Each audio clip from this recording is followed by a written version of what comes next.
फटाफट मैं अपने मेहमानों को यहां पर आपसे तारुफ करा देता हूं। हमारे साथ सुरेंद्र राजपूत साहब जुड़ रहे हैं, प्रवक्ता हैं कांग्रेस पार्टी के। हमारे साथ हुदा जरीवाला साहब जुड़ रहे हैं, राजनीतिक विश्लेषक हैं। और साथ ही साथ शांत प्रसाद जाटव जुड़ रहे हैं, ये बीजेपी के नेता हैं। आप सभी का बहुत बहुत शुक्रिया।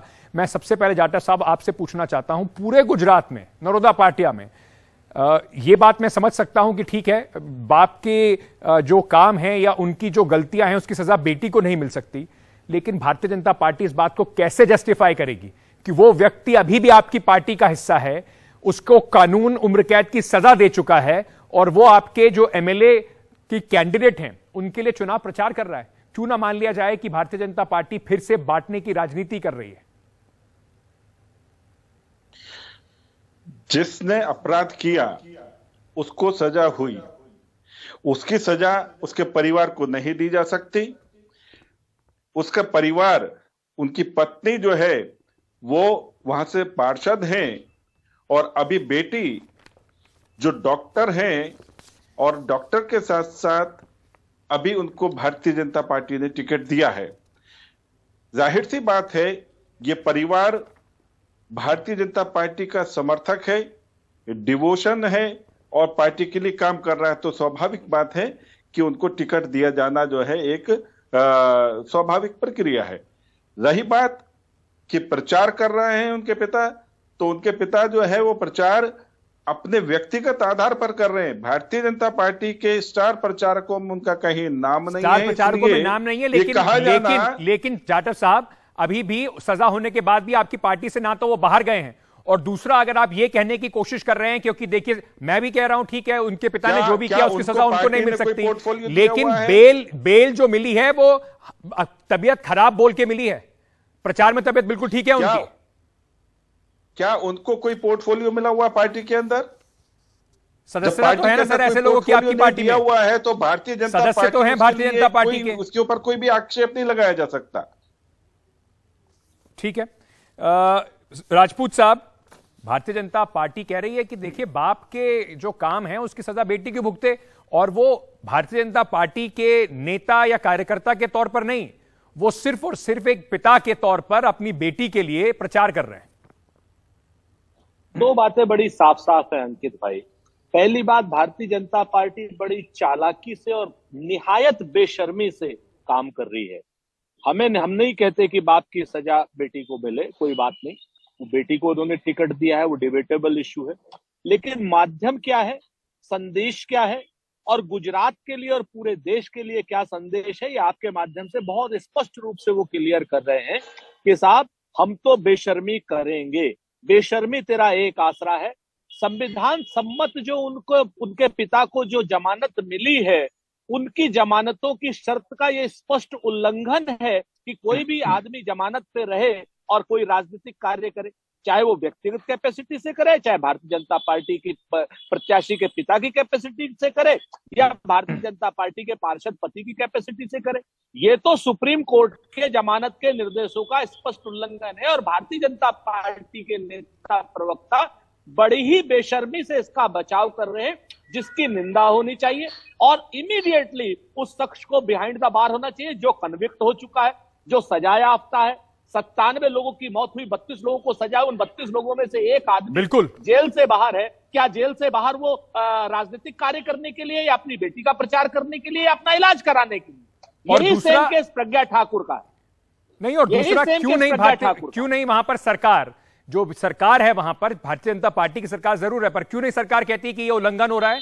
जब सरकार इतनी तत्परता से बिल्किस बानो के केस में कह सकती है कि छोड़ दीजिए, तो इस वाले केस में सरकार क्यों नहीं आगे बढ़ के कहती कि ये उल्लंघन हो रहा है, बेल का, इनको वापस जेल में डाल दीजिए? और यही सवाल जरीवाला साहब, जरीवाला जी मैं आपसे पूछना चाहता हूं, हुदा जी, क्या मैसेज दे रही है बीजेपी इससे? जी, इनके इस कार्य से तो साफ है कि बीजेपी को कोई खास फर्क नहीं पड़ता कि लोगों के जो सेंटिमेंट्स हर्ट हुए हैं, लोग जिस तरीके से उनके, आप एक तरह से पुराने जख्मों को कुरेद रहे हैं, उनको उनकी साथ जो गलत हुआ है गुजरात में वो याद दिलाना है आप लोगों को। मजीद इस तरीके से बजाय इसका कि इस निर्णय का उल्लंघन किया जाए, साफ तरीके से इस चीज को बीजेपी को क्लियर करना चाहिए कि ये हम इसको सपोर्ट नहीं करते। पहली बात तो उनकी बेटी को, ठीक है, मानते हैं बाप की सजा बेटी को नहीं मिलनी चाहिए, लेकिन एट द सेम टाइम वो पॉलिटिक्स में सिर्फ और सिर्फ अपने बाप की, अपने फादर की वजह से हैं, जो कि एक कॉन्विक्टेड पर्सनल है। वो किस तरीके से इतने बेबाक हो कि किस तरीके से वो वहां पे अपनी बेटी के लिए कैंपेनिंग कर रहे हैं, और वहां की पुलिस देख रही है, वहां पे लोग देख रहे हैं। लोग कह रहे हैं कि मतलब ये बीजेपी चीज- का मैसेज बड़ा स्पष्ट है, चाहे वो बिल्किस बानो का साफ किस्सा है, हो उनको या फर्क नहीं इस पड़ता। व्यक्ति का किस्सा हो, मनोज कुकरानी का। स्पष्ट है कि माइनॉरिटीज को एक तौर तरीके से मेजॉरिटी को मैसेज दे रहे हैं कि देखिए हमें इससे कोई फर्क नहीं पड़ता, और माइनॉरिटी को सीधा मैसेज दे रहे हैं कि आपके वोट बिल्कुल। का भी हमें कोई फर्क नहीं पड़ता। जी बिल्कुल। और इस चीज से जाटव खास साहब, तौर से जो हाँ, मुस्लिम महिला मैं- माइनॉरिटी है, जी देखिए, जी ये जो है- मैम, एक बार जाटव साहब से सवाल जी, किया था, जी, उन्हें जी, जवाब जी, देने दीजिए। जी देखिए, ये जो है पॉलिटिक्स जो की जा रही है इस वक्त में इस विषय पर, ये बिल्कुल कुतर्क है, मतलब तार्किक नहीं है। इनफैक्ट क्या उनकी बेटी जो डॉक्टर है वो माइनॉरिटीज का इलाज नहीं कराएगी? क्या वो माइनॉरिटीज का इलाज नहीं करेंगी? क्या माइनॉरिटीज के लोग उनसे इलाज नहीं कराएंगे? या तो केवल चुनाव की बात आ गई तो उन्होंने इसका विरोध करना शुरू कर दिया। वो तो डॉक्टर भी हैं, उनकी मां राजपूत साहब, सिर्फ राजनीति आप कर रहे हैं, बीजेपी इसमें कोई राजनीति नहीं कर रही, उनका कोई इसमें छिपा हुआ मैसेज नहीं है, राजनीति तो आप कर रहे हैं। तो जाटव साहब, क्या आप सपोर्ट करते हैं इस डिसीजन को? Can I respond? हाँ प्लीज प्लीज। मैं दो बातें बड़ी स्पष्ट कहता हूं। श्याम प्रकाश जी बहुत जिम्मेवार आदमी है। ये सिर्फ अपने दिल पर हाथ रख के कहते हैं कि वर्तमान परिस्थिति पूरी की पूरी यही परिस्थिति राजस्थान में होती और श्याम प्रकाश जी एक भी बयान नहीं दे रहे होते। नंबर एक। नंबर दो, किस बेशर्मी और किस चालाकी से भारतीय जनता पार्टी देश की लोगों को संदेश देने में, माइनॉरिटी मेजॉरिटी की बात नहीं कर रहा हूं, यहां माइनॉरिटी का प्रश्न ही नहीं है। यहां पर तो प्रश्न है संवैधानिक ताकतों को मानने का, हिंदू मुसलमान की बात नहीं। ये लोग संविधान को चुनौती दे रहे हैं। संविधान के जिन प्रावधानों के अंदर उस अपराधी को जमानत मिली है, उसके प्रावधानों का स्पष्ट उल्लंघन है, तो क्यों ना भारतीय जनता पार्टी की जो चुनावी, जो ये गुजरात में चुनाव लड़ने जा रहे हैं, इस पर ही क्यों नहीं प्रतिबंध लगाया जाना चाहिए? 136 लोगों की मौत मोरबी में, जिम्मेवार चीफ मिनिस्टर, उसको सबसे पहला टिकट।